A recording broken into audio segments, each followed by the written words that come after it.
What's up, fuckers? It's tea time. Hello, Gregory. This is my governor here in Texas, Governor Greg Abbott. His range of knowledge on the LGBTQ plus community is as wide as his eyes, and that's unfortunate for us since that Grifton grin makes him such a beady-eyed little bitch. He has more creases in his face than an origami swan, but he's no swan. He never transformed from an ugly duckling. Maybe that's why he doesn't want anybody in Texas to transition, especially Texas itself. Texas is a red state that's desperately trying to transition to a blue state.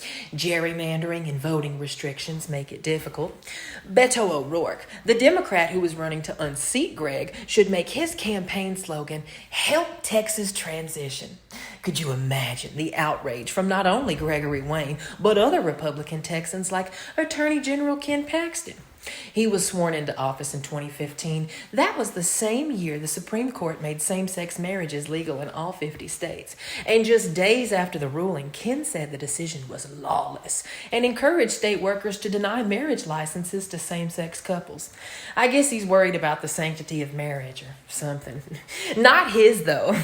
He found himself 2 inches deep in infidelity in 2018 with a woman he later recommended for a job with a wealthy donor he's accused of criminal corruption with. Oh, oopsie doopsie. But it's not his fault he's unfaithful. Some men just have wandering eyes. Was that below the belt? I sure hope so, since that's where him and Greg spend all their time. You know, women's uteruses and trans kids' underwear. Greg and Ken stuck their noses everywhere except a fucking face mask throughout the pandemic. By now, I'm sure you figured out we're here to discuss this gruesome twosome trying to criminalize caregiving to trans children.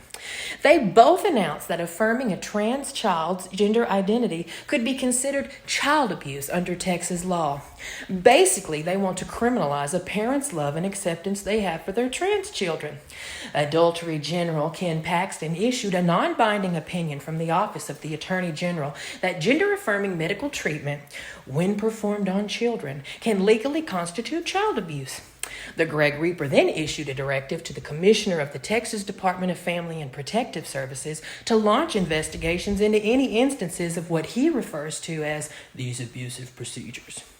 As a result, doctors, teachers, and other licensed professionals whom trans teens have turned to for support will have to worry about potential legal troubles for not reporting those kids and their parents to protective services. Imagine being the parent of a trans child knowing that the love that you have for that child could be the very thing that leads to government efforts to remove them from your home. I will never consider supporting a child accepting, becoming, and being who they truly are a form of child abuse. The only form of child abuse that I see is allowing Ken and Greg to remain in their positions. I want everybody to have a great fucking day unless your eyes are wandering into other people's business.